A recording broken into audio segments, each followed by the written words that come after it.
बिस्मिल्लाहिर्रहमानिर्रहीम। बच्चों, मैं हूं आपका मैथ टीचर। आज हम पढ़ेंगे वेरिएशन। ठीक है, वेरिएशन और प्रोपोर्शनैलिटी एक ही बात है। तो बच्चों, ये जो वेरिएशन होती है ये टू टाइप्स की होती है। एक वेरिएशन होती है डायरेक्ट वेरिएशन और एक होती है इनडायरेक्ट, और इसको इनवर्स भी कहते हैं। डायरेक्ट का उलट। ठीक है जी। तो there are two types of variation, one is direct, other is inverse. अब पहले मैं बताता हूं कि डायरेक्ट वेरिएशन क्या है। बच्चों, सपोज हमारे पास टू क्वांटिटीज़ हैं, एक है शुगर और एक है उसकी कॉस्ट। सपोज हम कहते हैं जी 1 kg शुगर जो है उसकी कॉस्ट है ₹100। सपोज तो बच्चों, अगर हम कहें कि हमें 2 kg कॉस्ट चाहिए, शुगर चाहिए, तो वो कहेगा जी ₹200 दें। अगर हम 5 kg कॉस्ट शुगर लेंगे तो हमें कितने पैसे देने पड़ेंगे? 500। आप देख रहे हैं कि हम एक में इंक्रीज़ हो रहा है तो दूसरी में भी इंक्रीज़ हो रहा है। 1 किलो 100, 2 किलो 200, 5 kg 500। यानी एक क्वांटिटी में अगर इंक्रीज़ हुआ तो क्या हुआ, दूसरी भी इंक्रीज़ हो रही है। अच्छा, अगर हम 5 की बजाय 2 किलो लेते हैं तो पैसे कम हो जाएंगे। यानी एक में अगर हम डिक्रीज़ करें तो दूसरी भी डिक्रीज़ हो जाए। तो बच्चों, ये होती है डायरेक्ट वेरिएशन। ठीक है जी। तो डायरेक्ट वेरिएशन का आपको पता चल गया कि अगर एक में increase if one quantity increase other will also increase, if one quantity decrease other will also decrease, it is called direct variation. उसके बाद इनवर्स वेरिएशन जो होती है, उसमें अगर हम एक क्वांटिटी इंक्रीज़ करें तो दूसरी डिक्रीज़ हो जाए, और एक को अगर डिक्रीज़ करें तो दूसरी इंक्रीज़ हो जाए, उसको कहते हैं इनवर्स वेरिएशन। ठीक है जी। इनवर्स वेरिएशन की एग्जांपल ऐसे है, फ़र्ज़ करो हमारे पास अगर 10 लोगों का खाना पड़ा हुआ है। ठीक है। तो अगर 5 लोग बीच में से चले जाएं तो 10 लोगों के जो पैकेट पड़े हुए थे, तो अब क्या होगा, लोग कम हुए तो खाना जो है वो इंक्रीज़ हो जाएगा। यानी एक क्वांटिटी को हमने डिक्रीज़ किया, दूसरी इंक्रीज़ हो गई। इसी तरह अगर 15 लोग आ जाएं तो वो खाना कम हो जाएगा। ठीक है। यानी एक को हमने इंक्रीज़ किया तो दूसरी डिक्रीज़ हो गई। तो इसको कहते हैं inverse variation. If one quantity increase, other will decrease. If one quantity decrease, other will increase. तो वो होती है इनवर्स वेरिएशन, इनवर्स प्रोपोर्शन। ठीक है जी। अब हम इसकी एक एग्जांपल करते हैं। सबसे पहले हम देखते हैं कि ये जो डायरेक्ट वेरिएशन है उसकी एक एग्जांपल। अच्छा, उससे पहले थोड़ा सा मैं आपको बता दूं कि मैथमेटिक्स में ये देखो, x directly proportional to y। This sign जो होता है, ये वाला जो साइन है बच्चों, इसको हम बोलते हैं sign of proportionality. Sign of proportionality. ठीक है जी। इसको हम पढ़ते हैं x is directly proportional to y। जब हम ये साइन ऑफ प्रोपोर्शनैलिटी ख़त्म करते हैं तो कोई कांस्टेंट ऐड कर देते हैं। जिस तरह 1 kg की कॉस्ट थी ₹100, ये 100 जो है ये k की वैल्यू है। 2 हो तो इसको 100 से मल्टीप्लाई कर दो, 3 हो तो उसको 100 से मल्टीप्लाई कर दो, वो 3 किलो की कॉस्ट आ जाएगी। तो बेटा, जब हम बच्चों साइन ऑफ प्रोपोर्शनैलिटी को ख़त्म करते हैं तो हम क्या लिख देते हैं, x is equal to KY। ठीक है जी। इसके बाद देखें मैं कहता हूँ y is inversely proportional to x, तो उसको हम इस तरह लिखेंगे। y इज़ इन्वर्सली में जब लिखेंगे तो 1 ओवर जिसके वो प्रोपोर्शनल होगी उसको डिनोमिनेटर में लिखेंगे। अब यहाँ भी जब साइन ऑफ प्रोपोर्शनलिटी ख़त्म करेंगे तो ये आपके पास आ जाएगा y is equal to k over x। हम क्वेश्चन में इसकी अच्छे तरीके से प्रैक्टिस कर लेंगे। अच्छा, ये देखो बच्चों, सपोज x है डायरेक्टली प्रोपोर्शनल टू y, ठीक है। तो अगर हम x को 2 से मल्टीप्लाई करेंगे, ठीक है, तो y भी ऑटोमेटिकली 2 से मल्टीप्लाई हो जाएगा। अगर हम x को 4 से मल्टीप्लाई करेंगे तो y भी 4 से मल्टीप्लाई हो जाएगा, ठीक है जी। अगर हम x को डिवाइड करेंगे 3 पर तो y भी डिवाइड हो जाएगा 3 पर, ठीक है जी। ये डायरेक्टली प्रोपोर्शनल है। जबकि इन्वर्सली प्रोपोर्शनल में अगर हम y को मल्टीप्लाई करेंगे 2 से तो x डिवाइड हो जाएगा 2 पर, ठीक है जी। अगर हम y को डिवाइड करेंगे 5 पर तो x मल्टीप्लाई हो जाएगा 5 से। इसमें रिवर्स कर देना, उलट, डिवीजन हो तो उधर मल्टीप्लाई, इधर मल्टीप्लाई हो तो उस तरफ डिवीजन, ठीक है। ये सारी जो हैं ये पॉइंट्स हमारे ये इंशाल्लाह क्वेश्चंस में हम क्लियर करते हैं, ठीक है जी। मेरी कोशिश है कि ये वेरिएशंस का किसी तरह का भी क्वेश्चन हो आप आसानी से सॉल्व कर लें।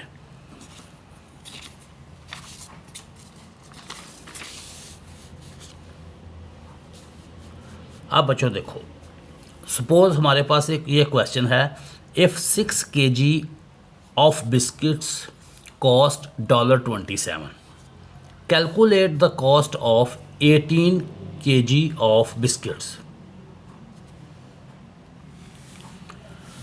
अच्छा बच्चों, 6 kg जो बिस्किट्स हैं उनकी कॉस्ट दी हुई है, तो यानी हमारे पास we have 2 quantities, one is biscuit, other is cost, ठीक है। कैलकुलेट द कॉस्ट, हमने कॉस्ट फाइंड करनी है 18 kg ऑफ बिस्किट्स की, ठीक। अच्छा जी, तो कोशिश करें जो चीज़ फाइंड करनी हो उसको ना पहले लिख लें, कॉस्ट, और दूसरी क्या है, बिस्किट्स। इस तरह आपके ना काफ़ी स्टेप्स बच जाएंगे, ठीक है, इजी हो जाएगा। अच्छा जी, अब हमें क्या गिवन है, हमें गिवन है जी 6 kg बिस्किट हमें गिवन है और उसकी कॉस्ट है 27, ठीक है जी। हमने क्या करना है, हमने कॉस्ट फाइंड करनी है 18 kg बिस्किट्स की।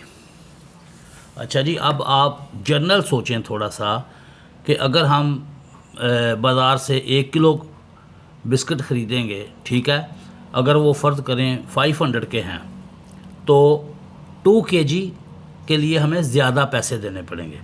अब हमारे पास 6 kg की कॉस्ट दी हुई है तो 18 kg, तो यानी बिस्किट्स हमने बढ़ाए हैं तो ऐटोमेटिकली उसकी कॉस्ट भी बढ़ जाएगी।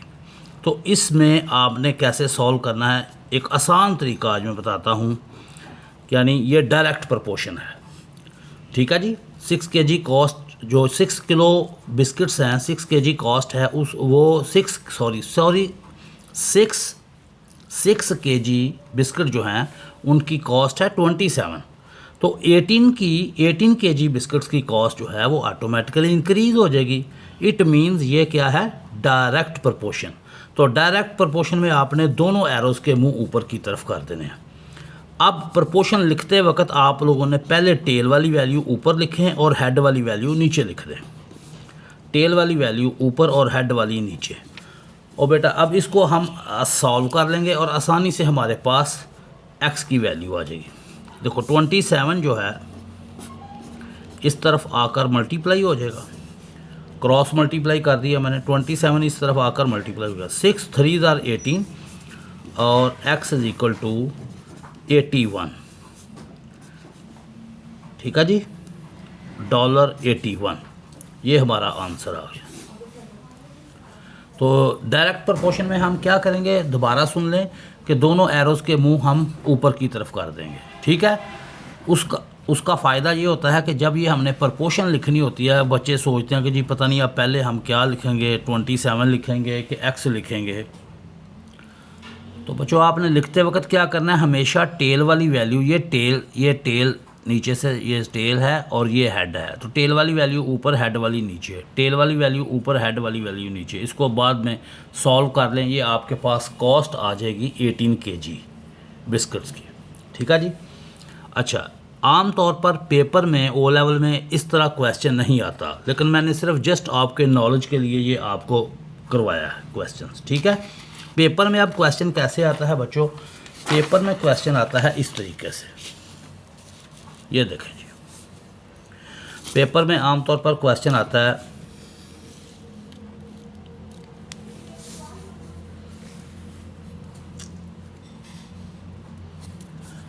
लिखा होगा जी if y is directly proportional to x, तो हम लिख लेंगे y is directly proportional to x। ठीक है। If y is directly proportional to x, जो उसने कहा हमने वो लिख लिया। ठीक है जी। And y is equal to 12 when x is equal to 4, कहता है जब x की वैल्यू 4 होती है तो y बच्चों 12 होता है। Find N equation connecting x and y, पहला पार्ट कि ऐसी इक्वेशन लिखें जिसमें x और y आपस में कनेक्ट हुए हों। तो मैंने अभी आपको बताया था कि क्या करेंगे, y, ये साइन ऑफ प्रोपोर्शनैलिटी को बेटा ख़त्म करके क्या लगा देंगे, k, पीछे मैंने आपको बताया। ठीक है। तो बाद बच्चे समझते हैं कि ये पार्ट 1 का आंसर आ गया y is equal to kx, कि ये कनेक्ट हो गए हैं जी दोनों वेरिएबल। ऐसा नहीं है, जब तक आपके पास k की वैल्यू नहीं आएगी आंसर कंप्लीट नहीं होगा। अब आप ऊपर देखें, उसने कहा y 12 है, कब, जब x की वैल्यू क्या हो, 4।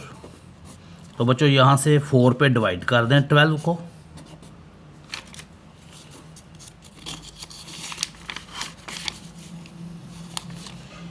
ये 4 इस तरफ आके डिवाइड हो जाएगा। ये आपके पास बच्चों k का आंसर आ गया 3। तो अब आपका आंसर आएगा ऐसे, y is equal to 3x, ये पहले पार्ट का आंसर आ गया जी। An equation connecting x and y, इस यहाँ तक आप करोगे तो आपको पूरे मार्क्स मिल जाएंगे। ये आपका फार्मूला भी बन गया। ठीक है। अब आप देखें सेकंड पार्ट में, जो आपका सेकंड पार्ट है, कहता है find the value of y, y की वैल्यू फाइंड करें कब, when x is equal to 8। तो बच्चों इस फार्मूले, इसमें हम बस लगा देंगे तो आपका आंसर आ जाएगा। y is equal to 3x है, तो y फाइंड करना है जब x की वैल्यू क्या हो 8, तो बच्चों y होगा 24। ये सेकंड पार्ट का आंसर आ गया। बहुत आसान है, वेरिएशंस आपके मुफ्त के नंबर हैं। ठीक है, बस ज़रा थोड़ी सी तवज्जो से पढ़ लें। तो उसने कहा था जी y is directly proportional to x, तो कैसे लिखेंगे, ऐसे y इज़ डायरेक्ट, इसको क्या पढ़ते हैं, y is directly proportional to x। ठीक है जी। फिर साइन ऑफ प्रोपोर्शनैलिटी ख़त्म की, k लिखा, दोनों वैल्यूज़ जो y और x की दी हुई हैं इसमें पुट करके हमने क्या किया, k की वैल्यू फाइंड कर ली। तो ये हमारा पहले पार्ट का आंसर आ गया, ये वाला फर्स्ट पार्ट का आंसर आ गया। सेकंड पार्ट में उसने कहा था कि वैल्यू ऑफ y फाइंड करें जब x की वैल्यू 8 हो, तो हमने इसमें इसको x की वैल्यू पुट की, तो हमारे पास बच्चों y का आंसर आ गया 24। अब देखें थर्ड पार्ट, कहता है find the value of x when y is equal to 21। ठीक है जी। क्या फाइंड करें, x को फाइंड करें जब y आपका क्या हो 21। तो अब हम क्या करेंगे, हम दोबारा फार्मूला लिख देंगे, y is equal to 3x। तो बच्चों इसमें हम y की वैल्यू लगाएंगे, ये कुछ नहीं, y की वैल्यू है 21 इज़ इक्वल टू 3x। तो अब हम ये 3 पे डिवाइड कर देंगे 21 को, divided by 3 is equal to x। तो बच्चों ये 7 आंसर आ गया x का। इससे कोई फ़र्क नहीं पड़ता आप x इस तरफ लिखें या इस तरफ, ये दोनों का सेम बात है। ठीक है जी। ये बच्चों आपका क्वेश्चन कंप्लीट हो गया। ये था डायरेक्टली प्रोपोर्शनल का क्वेश्चन। ठीक है जी। अब हम एक क्वेश्चन करते हैं और एरो वाले मेथड से, क्योंकि इसमें देखें आप, इसमें क्वेश्चन में ये नहीं कहीं लिखा हुआ कि कौन सी चीज़ डायरेक्टली प्रोपोर्शनल है कि नहीं है या इन्वर्सली प्रोपोर्शनल। ठीक है, जिस तरह हमने ये वाला क्वेश्चन किया था बिस्किट्स वाला, इसमें आप लोग देख रहे हैं, इसमें ये नहीं लिखा कि वाई ये बिस्किट या कॉस्ट डायरेक्टली प्रोपोर्शनल है या नहीं। अगर ऐसा क्वेश्चन आ जाए तो क्या करना है? लो जी, एक इन्वर्सली का भी देख लें। आप बच्चों ज़रा पढ़ें।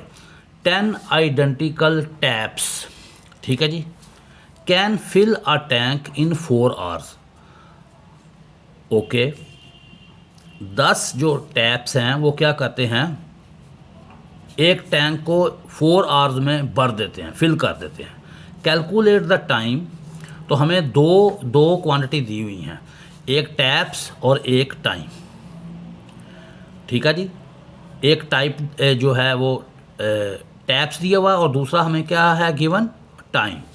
अब वो कहता है कितना टाइम लगेगा अगर बिल्कुल सिमिलर, इसी जैसे, सच टैप्स, ठीक है जी, to fill the same tank. यानी अगर हम टैप्स की तादाद जो है 10 की बजाय 8 कर दें, तो बच्चों साफ इसमें हमें पता चल रहा है कि 10 जो टैप्स थे उन्होंने 4 आवर्स में फिल किया।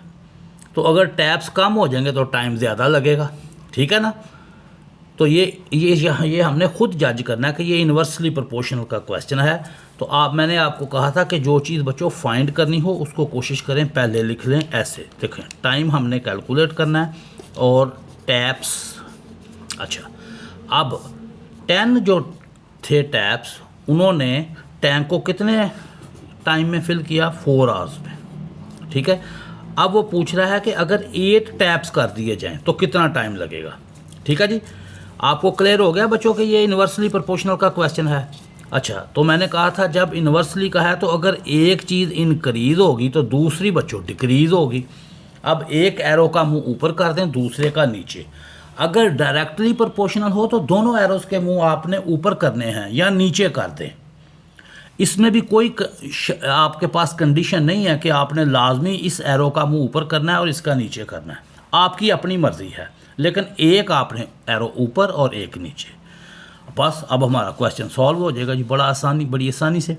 अब बच्चों देखो, हमने क्या करना है, सबसे पहले टेल वाली वैल्यू लिखनी होती है, ये मैंने आपको बताया। तो हम लिखेंगे x/4 इज़ इक्वल टू, अब 10 ऊपर है, ये अगर आप 8 ऊपर लिख दोगे क्वेश्चन गलत हो जाएगा। तो बच्चों 10/8, ऊपर टेल की वैल्यू, नीचे हेड वाली वैल्यू। ठीक है जी।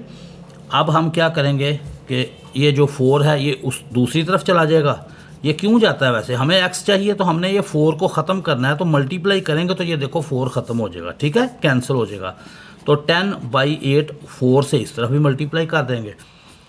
ठीक है जी, 4 2 ज़ा 8, 2 5 ज़ा 10, तो जी हमारे पास आंसर आ गया 5, यानी x का आंसर हमारे पास आ गया 5। और x क्या था, टाइम। तो यानी 5 घंटे लगेंगे अगर हम 2 जो हैं टैब कम कर देंगे।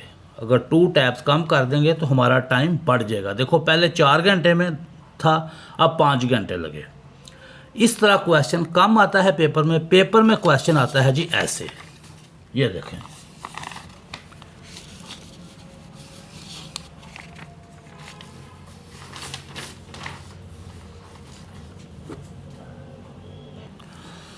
अच्छा बच्चों, मैंने ये बताया था कि पेपर में क्वेश्चन इस तरीके से आता है। लो जी, क्वेश्चन है बहुत इजी, बहुत आसान। रिलैक्स होके, बिल्कुल कोई टेंशन नहीं लेनी, आपने गौर से बात सुननी है। ये टॉपिक बहुत आसान है, मुफ्त के नंबर हैं। y is inversely proportional to the square root of x+4। अब मैंने थोड़ा सा ये क्वेश्चन को अगर फ़र्ज़ करो लिखता y is inversely proportional to the x, तो हम बच्चों ये लिख देते, यही लिखते ना। अगर वो किसके कहता प्रोपोर्शनल टू x, लेकिन अब उसने x की जगह कहा है x+4 का स्क्वायर रूट। तो अब हम कैसे लिखेंगे ऐसे ही। ठीक है, 1/x+4 square root of x+4।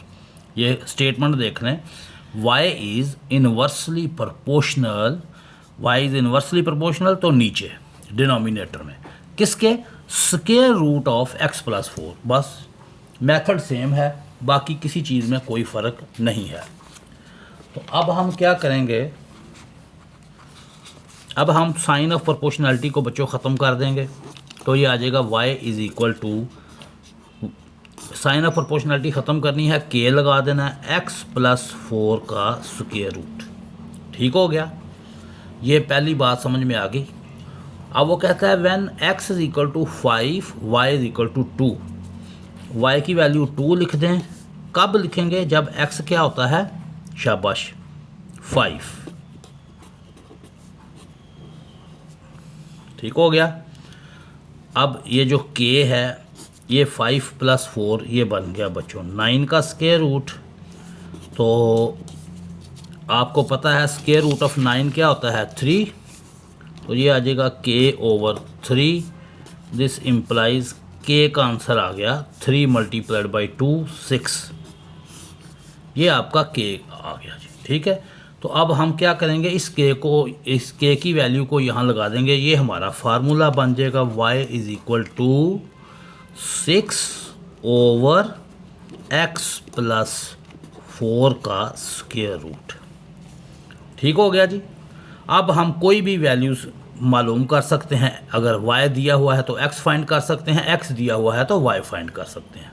ठीक है, मैं दोबारा रिपीट करता हूँ, y is inversely proportional to square root of x plus 4। Sign of proportionality बच्चों ख़त्म की, वहाँ पर लग गया k, बाकी किसी चीज़ को कुछ नहीं किया हमने। ठीक है जी। अब उसने कहा था कि y जब 2 होता है तो x की वैल्यू 5 है, वो दोनों वैल्यूज़ हमने इस फार्मूले में लगा दी। ये 4 प्लस 5 9 हो गया, 9 का स्क्वायर रूट होता है 3, इसको क्रॉस मल्टीप्लाई किया, k का आंसर आ गया 6। ये k की वैल्यू इस यहाँ पर इस फार्मूले में लगा दी, तो ये आपका फाइनल फार्मूला तैयार हो गया। ठीक है जी। अब आप देखें, वो कहता है फाइंड y, कहता है जी y को फाइंड करें when x is equal to 77। तो x की वैल्यू जब हो 77। लो जी, अब फाइंड कर देते हैं। अच्छा जी, y फाइंड करना है, x की जगह क्या आ जाएगा 77 प्लस 4। तो बच्चों 6 ओवर 77 में 4 ऐड करें तो 81। तो बच्चों y is equal to 6 over 81 का स्क्वायर रूट होता है 9। ठीक है, तो ये दोनों सेम टेबल पे काट दें, 3 के टेबल पे, तो 2 ओवर 3। तो बच्चों y का फाइनल आंसर आपके पास आ गया 2/3। दो जी, क्वेश्चन की समझ आ गई। अच्छा जी, अब बच्चों हम एक और क्वेश्चन करते हैं ताकि आप लोगों की अच्छी प्रैक्टिस हो जाए। y is inversely proportional to x plus 3 whole square when x is equal to 2 y is equal to 8। इन दोनों वेरिएबल्स की मदद से हम फार्मूला बना लेंगे, बाद में हम y की वैल्यू फाइंड कर देंगे। कब, जब x की वैल्यू होगी 7। बिल्कुल सेम क्वेश्चन, जस्ट लाइक जो हमने इससे पहले किया। लो जी, अब आपको पता है हम लिखते हैं y is inversely proportional. Sign same ही होता है लेकिन हम डिनोमिनेटर में लिखते हैं इनवर्सली प्रोपोर्शनल में। अगर ये डायरेक्टली प्रोपोर्शनल होता तो इसको ऐसे लिखते हैं। ये डायरेक्टली अगर लिखा होता y is directly proportional to x plus 3 square, तो हम ना बच्चों ऐसे लिख लेते। ठीक है, अब हमने क्या किया कि इसको फ्रैक्शन में लिख लिया। ठीक, अब आपने साइन ऑफ प्रोपोर्शनैलिटी ख़त्म कर देनी है, k over x plus 3 whole square. अब दोनों वैल्यूज़ x और y की इस फार्मूले में लगा दें। y की जगह लग गया 8 और x की जगह क्या लगेगा 2 प्लस 3। अब बच्चों देखो 8 is equal to k over 5 square. तो ये k ओवर 5 स्क्वायर जो होता है ये क्या के इक्वल होता है 25 के। ठीक है, तो इसको क्रॉस मल्टीप्लाई करो तो k आ जाएगा 8 मल्टीप्लाइड बाई 25। तो k का आंसर आ गया 200। अब हमारा फाइनल फार्मूला बन गया जी ये y is equal to k की value 200 over x plus 3 square. ठीक है जी।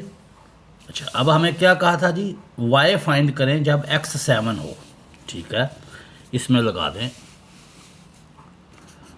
y फाइंड करना है, x की वैल्यू है 7, तो 7 प्लस 3 स्क्वायर 200, 7 प्लस 3 10 का स्क्वायर 200, 10 का स्क्वायर 100, 20 कैंसिल कर दें और आपका आंसर आ जाएगा y इज़ इक्वल टू 2।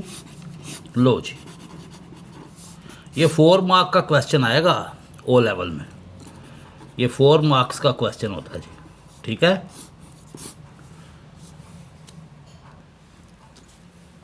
अच्छा जी, अब एक और क्वेश्चन, ये डायरेक्टली प्रोपोर्शनल का है। y is directly proportional to x minus 1 whole square, just like जो हमने जिस तरह क्वेश्चन कर रहे हैं। अभी मैंने बताया आपको कि अगर इन्वर्सली होता तो इसको नीचे लिखते, चूंकि अब ये डायरेक्टली का है तो इसके बिल्कुल सामने ऐसे लिखते। साइन ऑफ प्रोपोर्शनैलिटी बच्चों ख़त्म कर दें। ठीक है, अब ये दो वैल्यूज़ दी हुई हैं आपको, x की दो और y की, ये दोनों यहाँ लगा दें। y की जगह 4 और x की वैल्यू है 5, 4, ये आ गया 4 होल स्क्वायर, 4 का स्क्वायर 16 इस तरफ आकर डिवाइड कर दें, सो दैट आपके पास k की वैल्यू आ गई जी, k की वैल्यू आ गई 1/4। ओके, तो आपका फाइनल फार्मूला की जो शेप है उसकी बन गई जी, y is equal to k की वो value 1/4 x minus 1 whole square. ठीक है, अब आपने फाइंड करना है y व्हेन x is equal to 3। Okay, देखें जी, y is equal to 1/4 x की value 3 minus 1 whole square, y is equal to 1/4 3 minus 1 2 whole square, 1/4 2 का square 4 cancel with 4 and your final answer is y is equal to 1। देखा आपने जी कितना question आसान है, सिर्फ टॉपिक की समझ आ जाए तो फिर आगे ये क्वेश्चन करने बच्चों बहुत आसान है। अब जी एक और क्वेश्चन देखें, y is directly proportional to square root of x। तो कैसे बच्चों लिखेंगे, y is directly proportional to square root of x। Sign of proportionality ख़त्म करेंगे तो y is equal to k square root of x।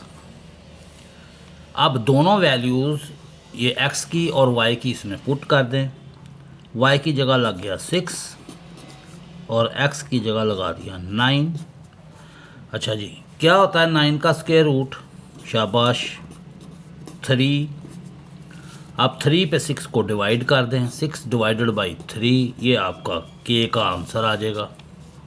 तो बेटो k की वैल्यू आ गई 2। तो हमारा फार्मूला बन गया y is equal to 2 square root of x। ये यहाँ पर k की वैल्यू लगा दी। अब हमने y फाइंड करना है व्हेन x किसके इक्वल हो, 25।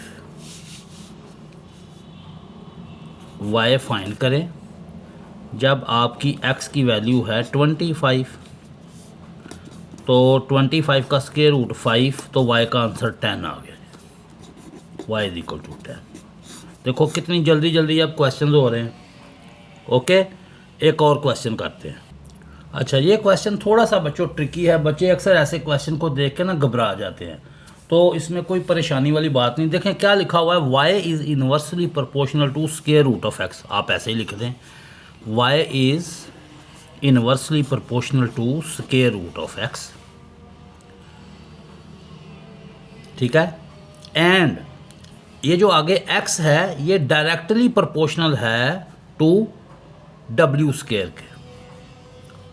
x is directly proportional to w square के। ठीक है, अब क्वेश्चन को गौर से देखें, w और y की वैल्यू दी हुई है, x की नहीं दी हुई। ठीक है, कहता है find Y in terms of W. Y find करना है इन टर्म्स ऑफ डब्ल्यू। साफ ज़ाहिर है कि यहाँ डब्ल्यू होना चाहिए, तो हम क्यों ना ये एक्स की वैल्यू इस जगह पर लगा दें। तो ये हमारा क्या बन जाएगा जी, ये साइन ऑफ प्रोपोर्शनैलिटी भी बेशक ख़त्म कर दें। एक्स की जगह आप लिख दें एक्स जो है डायरेक्टली प्रोपोर्शनल है डब्ल्यू स्केयर के, जो एक्स बढ़ेगा वो डब्ल्यू स्केयर। तो यहाँ पर डब्ल्यू स्केयर का स्केयर, ये स्केयर रूट का साइन वैसे आ जाएगा, ये स्केयर रूट का सिर्फ एक्स की जगह हम क्या लगा देंगे, ये वाली डब्ल्यू स्केयर। ठीक है, ऊपर हम लिख देंगे के। अब देखें जी, y इज इक्वल टू के ओवर, ये स्केयर रूट और स्केयर कैंसिल होकर w रह गया। अब आपको क्वेश्चन के अंदर w की वैल्यू भी दी हुई है और y की वैल्यू भी दी हुई है। तो w की जगह 12, सॉरी y की जगह 12 और w भी 12 ही है। तो बच्चों k का आंसर क्या आ गया, 144। 12 को 12 से मल्टीप्लाई कर दें 144। तो अब यहाँ सिर्फ ये k की वैल्यू लगा दें 144 ओवर w। तो बच्चों ये आपका फाइनल आंसर आ गया y in terms of w। बस जस्ट ये इतना ही था, यही कहा था उसने, find y in terms of w। ये दोबारा सर थोड़ा सा देख लें, y is directly proportional to, sorry inversely proportional to 1 over square root of x। आगे उसने कहा है कि x जो है वो डायरेक्टली प्रोपोर्शनल है w स्क्वायर के। w और y दिया हुआ है, कहता है y in terms of w find करें। तो हमें क्या करेंगे, हम सिर्फ x को रिप्लेस कर देंगे w स्क्वायर, x की जगह हम w स्क्वायर लिख देंगे, तो हमारा आंसर बाकी सारा सेम मेथड है। अच्छा बच्चों, अब कुछ क्वेश्चन हैं आजकल ना पेपर में बहुत ज़्यादा आ रहे हैं, 1 मार्क का। ये बहुत आसान है, इसको बस आपने थोड़ा सा देखना है गौर से ज़रा। अब जो मैंने टेक्निक बताई थी ना इन्वर्सली और डायरेक्टली की, सेम वो अप्लाई करनी है यहाँ पर। ये देखें, f is inversely proportional to the square of d।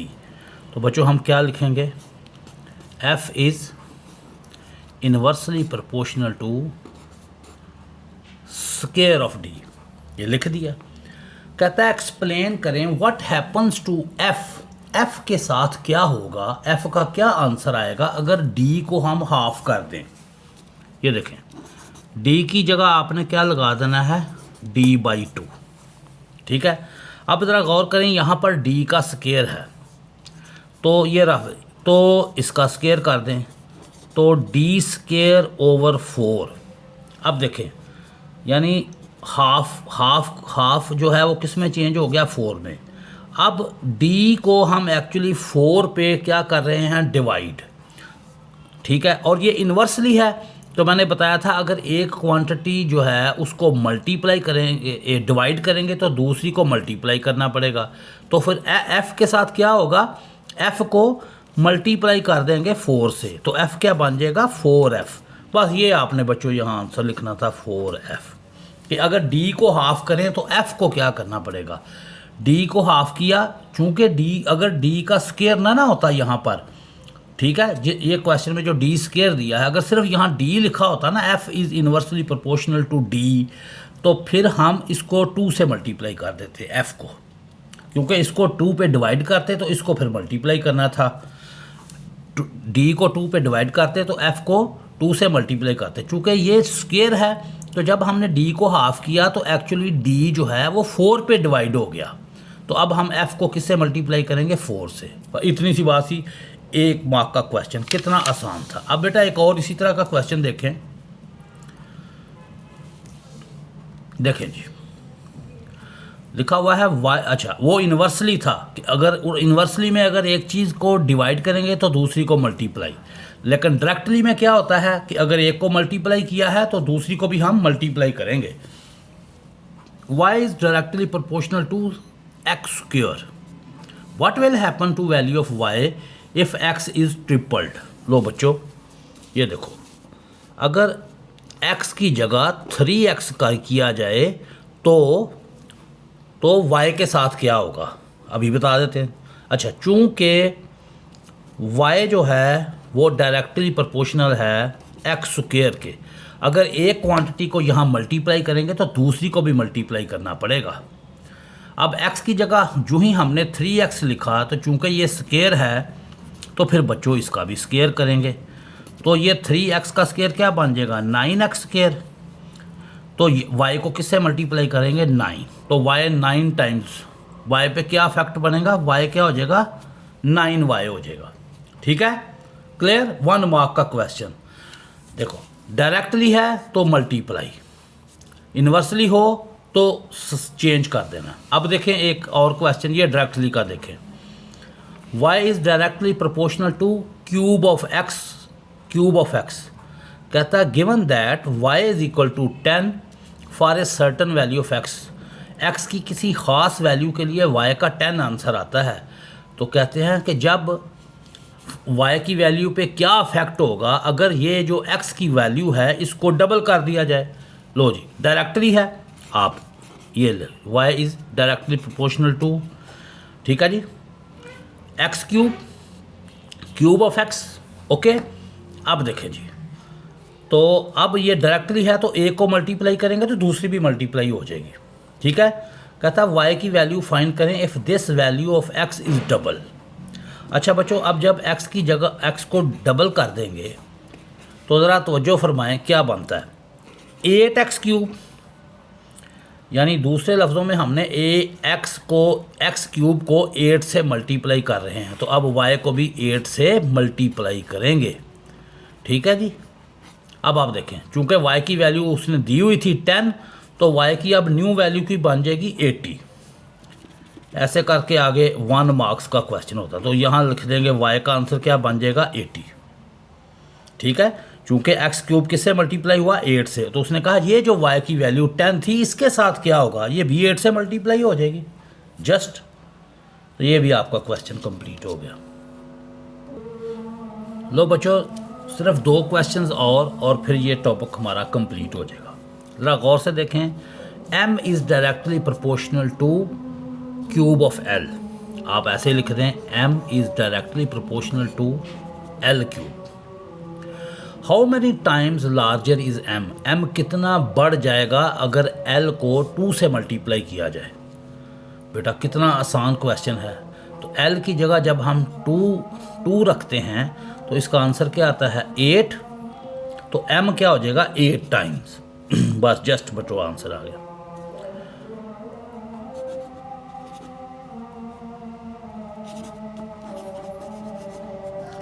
m क्या हो जाएगा 8 टाइम्स। लो जी लास्ट क्वेश्चन बच्चों, p is inversely proportional to q। p is inversely proportional to q।